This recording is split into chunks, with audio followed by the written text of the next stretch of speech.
Good evening, and welcome to Hello It's Us, Perspectives on Inclusion. This program is dedicated to educating the general public about issues which are important to people with disabilities.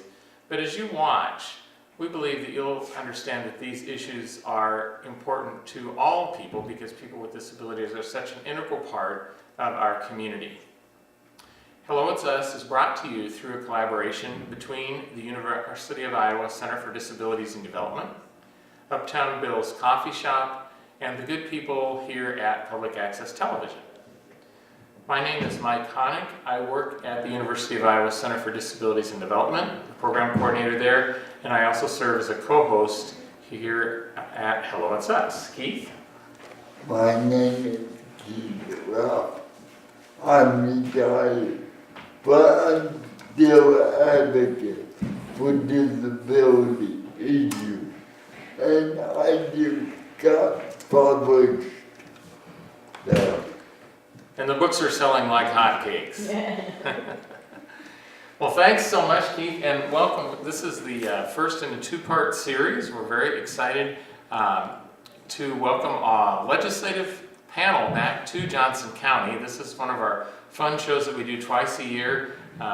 We learn a lot about the issues that were discussed during the legislative session. Many of the challenges. This is another challenging session, and I'm sure we're going to hear all about it. And you much more want to hear about it from our distinguished panel than from me. So without further ado, I just want to welcome into studio Representative Mary Masher with House District 86. House District 86. Boy, I'm struggling here today. Edit, or stop just for a second. All right.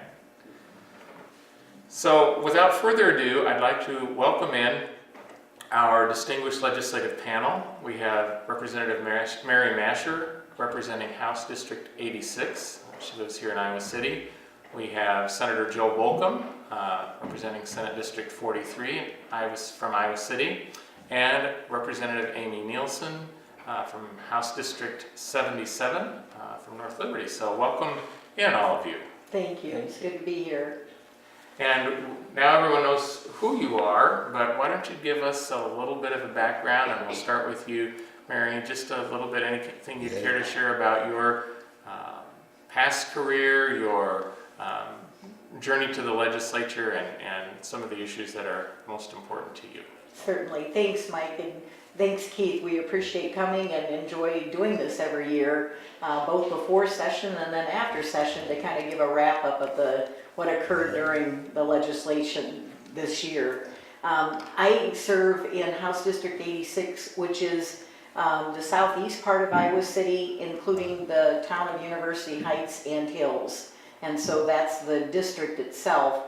And I have been in the legislature now for 24 years, and this is the 25th year for me, and serve on the Education Committee, the State Government Committee. I'm ranking member for that particular committee. And then I also serve on Appropriations, and then Transportation, Infrastructure, Capitals, Appropriations, Budget Sub. So those are the committees that I serve on. Education has been an enormous interest of mine for a long time, since I was a former teacher in the Iowa City schools and taught here for 33 years. And so that one is one that I pay a lot of attention to, and look at the funding for the university, community colleges, and our K-12 system. This year we received a 2.06% in terms of allowable growth or supplemental state aid for schools. That's important because it's the general fund that our school districts count on to be able to operate their budgets. And so that oftentimes goes into teacher salaries and allows our districts to do what they can. We would like to see that closer to 3 or 4%, because that's what's needed just for districts to be able to keep the staff that they have. In Iowa City, we had to cut teachers this year, and also we offered a buyout for a lot of them to be able to take early retirement. Over 2,000 years of teaching experience walked out the door, and will walk out the door in June when those teachers retire. That's a lot of experience, and I think sometimes that can negatively affect your teaching staff and what's offered for the kids in the classroom. So having said that, I was glad to see that there was funding for K-12, funding for community colleges, and for the first time we actually saw additional funding for the Regent schools. And that hasn't happened in quite some time. So I'm going to wrap it up with that and then let Joe take it over and Amy, Okay. and they can add their 2 cents for what they think happened this year too. All right. Joe, go right ahead. Well, thanks, Mike. Thanks, Keith, for hosting again. We enjoy being on the program, kind of give an update of the legislative session. I represent Iowa City also, including University Heights and Hills, have maybe a little bit bigger part of Iowa City than Representative Mash. I have the district that includes Representative Lenzing's district. I'm serving in my 21st session. Mary and I are Wow. getting some years on here in this job. It was an interesting session. We got back on track a little bit with some of the funding to education, healthcare, made some really fairly modest improvements. Still really haven't caught up with the cuts that we've seen over the last 9 years to just about everything that goes on in state government. The universities, while they got a little bit increase, are still about $100 million less than they had 10 years ago. As Representative Masher indicated, we're not keeping up with the cost of inflation for our local schools, and it results this year in $5.5 million budget cuts to our local schools at a time when we need to invest more, not less. The session was interesting in that Republicans continue to fail to address really the fastest part of state spending, and that's our bloated tax credit budget and the giveaways to really rich people and large out-of-state corporations, which is really holding us back in our ability to fund our schools, whether they're local schools or community colleges or public universities. And they continue to just kind of kick that ball down the road, and we've really got to get our hands around that, because if we're going to have a tight budget, it should be tight everywhere, and we shouldn't have these giveaways that are unnecessary. One of the areas this session that we dealt with at the very end was flood relief aid for Southwest Iowa. They had a historic flooding over in Southwest Iowa.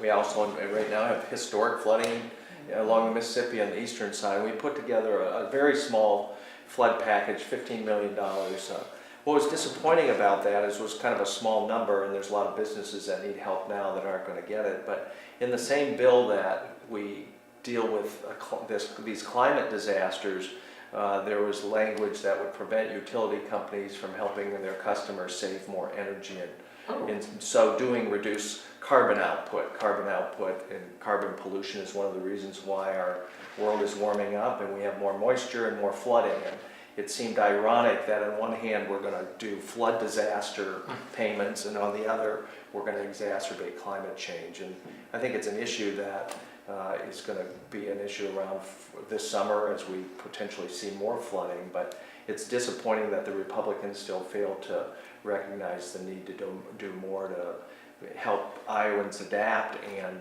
do more to mitigate the damage that we're going to see in the next 50 years in our state. So I'll stop with that. Look forward to your questions today. Thanks for having us. Thank you.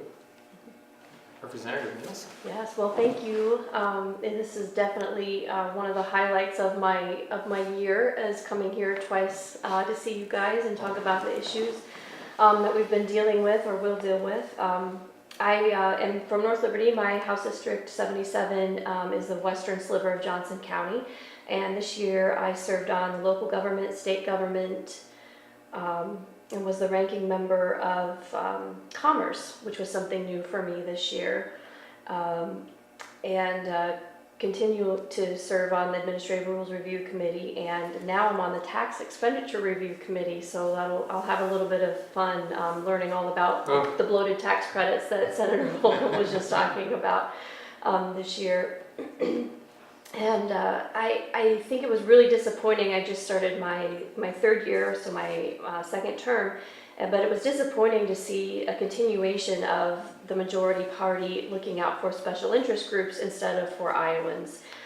It's a trend that I really hope we can stop in 2020. It needs to stop because I don't think Iowans can take much more of this agenda that is being thrown at us. Certainly not anything that Iowans are asking for. the overreach of authority, the power grabs, the the special interest groups, as I said, it's really damaging to our state and to our residents. And I really hope that we can get people motivated and out in 2020 to go across the state and knock doors and raise money and help us take the House back, because it's a real possibility. Great. Well, great comments, not such great outcomes necessarily, but I wanted to just really quickly follow up, and Senator Bolton brought up the issue that I would be interested in all of your comments, and that is when you talked about the what sounds like a contradiction between flood relief and then policy that will not allow for some proactive steps to stop global warming. And I'm curious, do you think that there's still honestly a denial within those that do not support that type of legislation, that type of policy, that global warming exists? Is it a political, is it a partisan issue, or would you say there's some of each? Well, I think unfortunately it's kind of become a partisan issue. It's okay to talk about extreme weather, but don't talk about climate change. The policy agenda, unfortunately, of Republicans is not addressing the need to reduce carbon pollution by saving more energy. Last year, they took about $100 million out of programs that the utilities provide to us to help us all save energy. And we've had for 30 plus years some of the best energy efficiency programs in the country. It's actually helped us avoid the construction of 2 big coal power plants, if you add up all the energy we've saved over that period of time, which are really expensive and really bad. And so we started, we had a really bad year last year, they added to it this year. Thank God for the House Democrats and some Republican members. They stopped a bill that would have pretty much undermined the solar industry in Iowa, where businesses and farmers and homeowners had put solar collectors on their house. There was a bill to basically make it not economically feasible for that industry to grow in Iowa. So on a policy level, and then the bill that did pass that limits the amount of energy companies can spend to help us save energy, just doesn't make sense at a time when we should be trying to cut our energy use more renewable energy. So I don't know what it's going to take. I mean, every presidential candidate on the Democratic side is running saying we've got to do something about climate change. President Trump says that wind turbines cause cancer and climate change is a hoax. The American people believe climate change is an issue. Republicans generally don't. There was a poll in Iowa, I think 3/4 of Republicans said they don't either think climate change is an issue at all, or maybe it's a little bit of an issue. So it's kind of confounding, right? It's just like perplexing.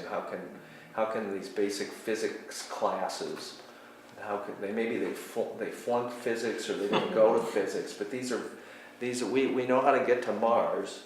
And by the way, we do understand the Earth's atmosphere and what's going on with it. And so we're just going to have, American public is just going to have to demand something happen, regardless of where Republican policymakers are on this. This question, for the 3 of you, what do you think of the literal handcuffing of the Attorney General? So there was a bill that was passed that said the Attorney General of Iowa would need the legislature, the governor's approval to enter into lawsuits across the country.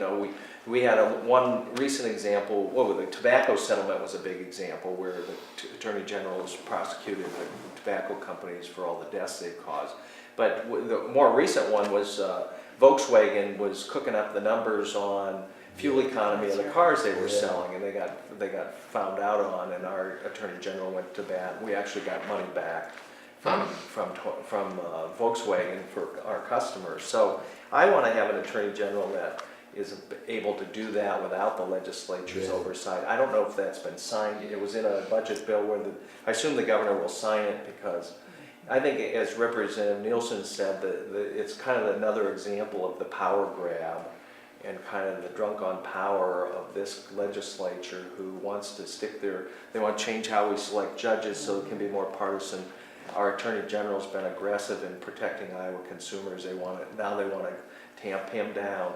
I just think it's a bad idea, and I hope the governor will veto it. Mary or Amy, do you have any comment about that? Same agreement. Obviously, we have seen this overreach, and Amy talked about it earlier. I don't quite understand why this grab is there in terms of the power, knowing that all of that could change with an election. And are they really willing to put something in code and make it permanent when we know that that can change politically and it could work against them? But again, our Attorney General has done such a great job with entering into lawsuits that have benefited Iowans. He doesn't do that frivolously. He looks at those, weighs them, and determines how is that going to affect our taxpayers, our citizens, and then enters into those lawsuits. Joe's right, we've had millions of dollars come back to us in the tobacco lawsuit, and that settlement has helped us in many, many ways in terms of just even balancing our Medicaid budget. And so we've utilized those dollars in the ways that they were intended, and to handicap our Attorney General in that way, to have the governor having that kind of oversight just doesn't make any sense at all. Yeah, I think the one word I left out in my introduction about the majority party the last 3 years has been retaliatory, because they've really gone after their political enemies or anyone that basically disagrees with them, and this was retaliatory against Attorney General Miller. For some of the lawsuits that he entered into that were against some of the unconstitutional policies of our current president. And you know, if we can't have someone that stands up to or speaks truth to power in the office, you know, it's just not worth having somebody in there. And we don't need yes men or women everywhere, which is pretty much what the majority party has shown us that they want and what they are willing to be for their party and for this president. So yeah, it's not a good thing, Keith. It's not a good thing at all. A related question to this. What is your opinion of the division in Des Moines and Washington? When are we going to be able to sit down and debate what real politics? That would be great if we could. The problem is that we're not invited to the table. You know, the division is happening not because we don't want to work with the majority party or because, you know, we are you know, putting our feet down and taking our toys and leaving the playground because we're not getting our way. We're not even invited. I think the Health and Human Services budget was a really great example of House Democrats offered you know, an alternative plan that would help Iowans Address Medicaid. address the Medicaid privatization disaster, and not only was none of those suggestions taken, but there wasn't even a conversation about it. You know, amongst our party, or you know, the leaders on that budget, and it's just really frustrating to sit there and be ready to work and ready to help Iowans, and it's like crickets. You know, we're just waiting, and they say, oh well, you could come to us. Well, we do. We come to them all the time, and we say we'd like to talk to you about this. We offer amendments. We offer our alternative plans. And you know, they're just shot down time after time. So we heard a couple of really disingenuous speeches on the House floors and closing comments on things that it's getting real tough to take and listen to about how we're the obstructionists and you know, we're just there dying to help and make Iowa a better place for the people that live here. So I wish I had an answer. But I really think that it's going to start with Democrats taking the House back in 2020. And Keith, it'd be wrong to say that we don't work. 90% of the bills that go through are bipartisan and they're almost unanimous. So to say that we don't work together on anything isn't accurate either. And I'll give you the example in education. We passed a $19 million transportation bill that really affects small districts that have large geographic areas. And it's very difficult when you have a disproportionate amount of your budget going to just get the kids to the schoolhouse door. Yeah. And so we've been trying to get something passed for years. And we had a representative that was from the Fairfield area, Representative Miller, who had worked on this issue, and then before him, Representative Hansen.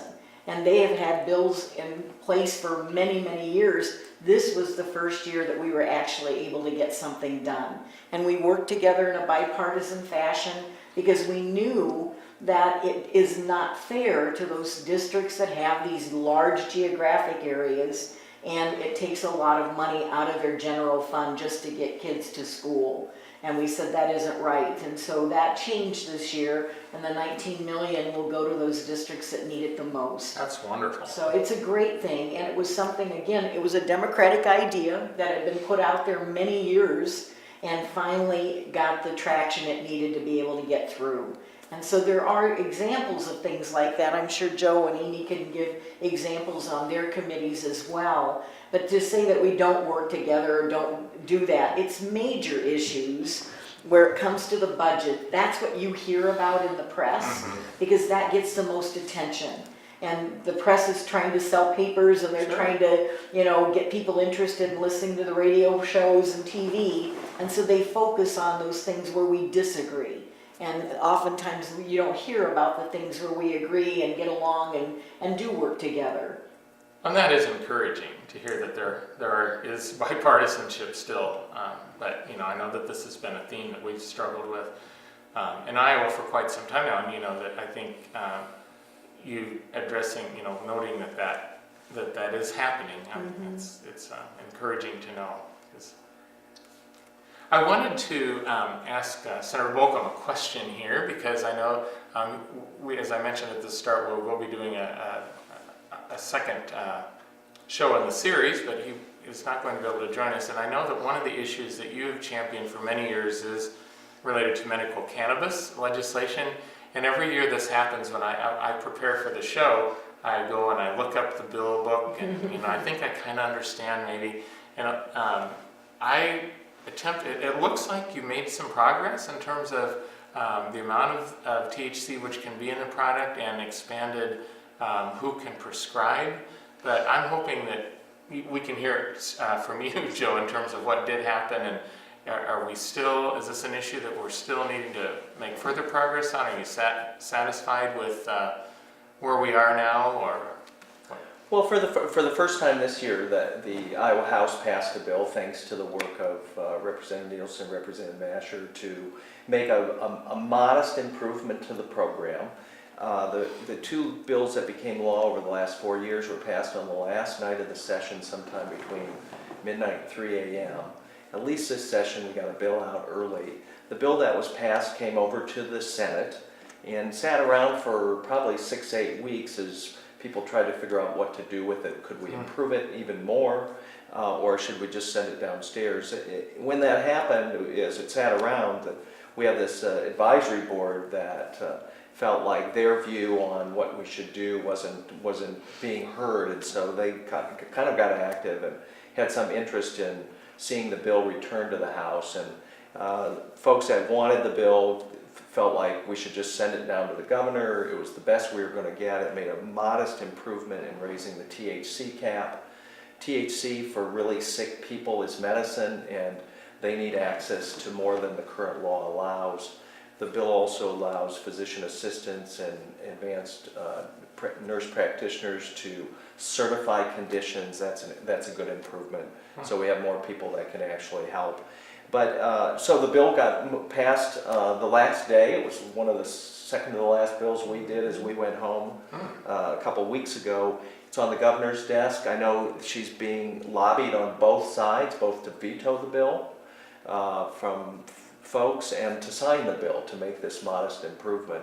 And I hope that she'll sign it, but I think it remains to be seen whether she will, because this advisory board that she appointed has concerns about that bill, and I think are lobbying her to actually veto the bill. So we continue to have, of the 33 states in the country that offer cannabis to their citizens, we continue to have the most restrictive law in the country. We have the fewest conditions of a comprehensive program. We're the only state that has a comprehensive program that limits the amount of THC. There are only 5 dispensaries in Iowa. If you compare that to the more than 800 pharmacies, it's still really hard for people to get the medicine they need. We still have too few doctors willing to certify the conditions that people do have. And I think we've got more work to do, but we are an incremental state here. We just go slow on just about everything you can think of.